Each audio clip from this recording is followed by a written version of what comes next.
Salut diorol, bagena d'histoire à votre dirio en tolagat.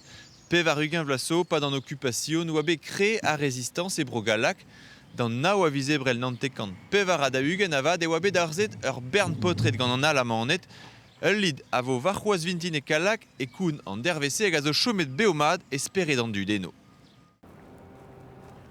Hem is bien in et tout. Ben ja. Kem hanjoas.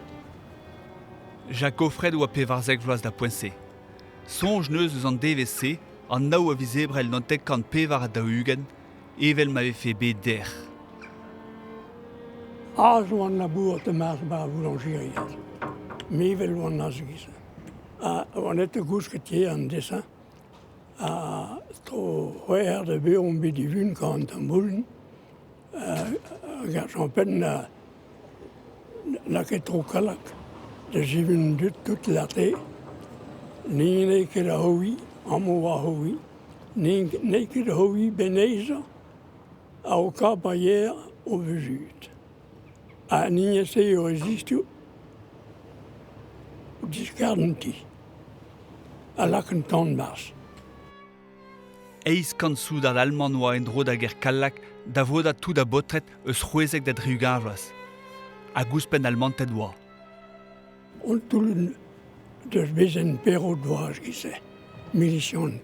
A gendarme. Gendarme, français, gendarme. Breur kosa a breur ker Jacques Offred zo e da guzat din an toen an ilis a ninkebe kavet. Re oa ba résistance. Oa beret kai tout.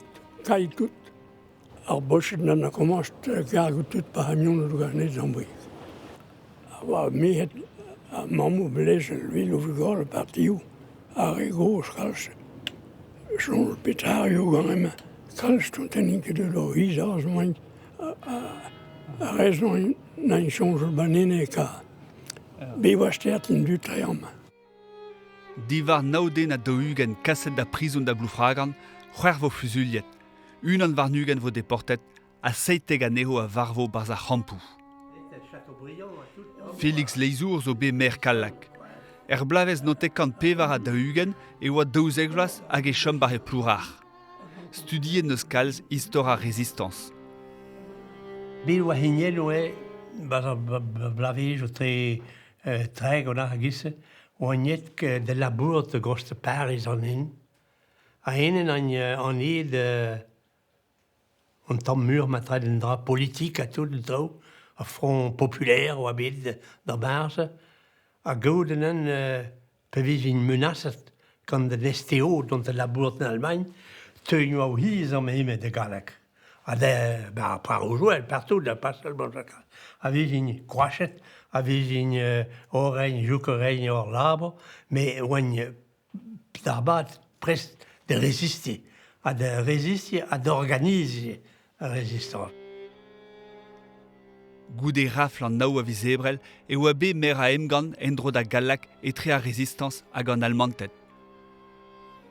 Be oa bas duot, be oa bas plourar, be oa bas karn, be oa bas...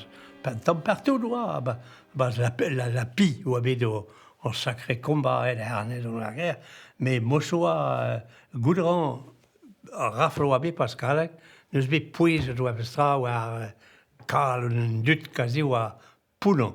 Mais en même temps, même chose, n'en que be arrêtet de ziven pez oa en liberté vitum. Fidem do non ko prest an kouet. Ni bevet marza, ni kapt an kouet. A chouar